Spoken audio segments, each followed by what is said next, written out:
Sir, അവയവ കടത്തുമായി ബന്ധപ്പെട്ട കേസിൻ്റെ അന്വേഷണം ഊർജിതപ്പെടുത്തുന്നതിന് പോലീസ് കൈക്കൊണ്ട നടപടികൾ വിശദീകരിക്കാമോ? സർ, ഇക്കാര്യത്തിൽ നല്ല രീതിയിലുള്ള നടപടികളാണ് നമ്മുടെ സംസ്ഥാനത്ത് സ്വീകരിച്ചിട്ടുള്ളത്.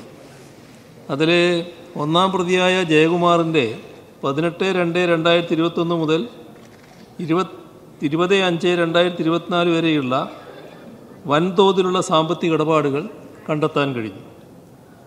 2015 മുതൽ 24 വരെ മറ്റൊരു അക്കൗണ്ടിലും സമാനമായ സാമ്പത്തിക ഇടപാടുകൾ നടന്നതായി അന്വേഷണത്തിൽ തെളിഞ്ഞു.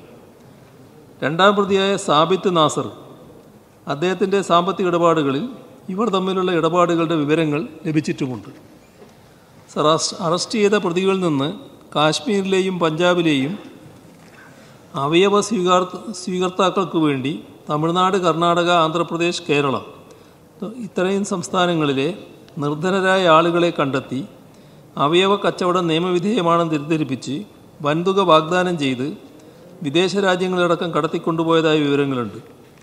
ഇത്തരത്തിലൊരു ആന്ധ്രാപ്രദേശ് സ്വദേശിക്ക് അവയവ കച്ചവടവുമായി ബന്ധം കണ്ടെത്തിയിട്ടുണ്ട്. വിശദമായ അന്വേഷണത്തിനായി അന്വേഷണ സംഘത്തെ 18/6/2024 ഒരു സബ് ഇൻസ്പെക്ടറുടെ നേതൃത്വത്തിൽ ഹൈദരാബാദിലേക്ക് അയച്ചിട്ടുമുണ്ട്.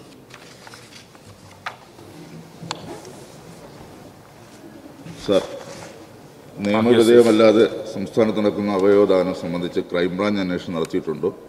ഉണ്ടെങ്കിൽ ക്രൈംബ്രാഞ്ചിൻ്റെ കണ്ടെത്തലുകൾ വിശദമാക്കാമോ? സർ, ഇതിൽ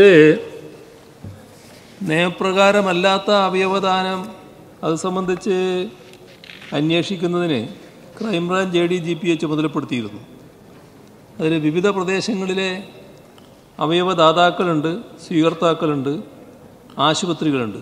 ഇവരിൽ നിന്നെല്ലാമുള്ള വിശദാംശങ്ങൾ ക്രൈംബ്രാഞ്ച് അന്വേഷിച്ചു വരികയാണ്.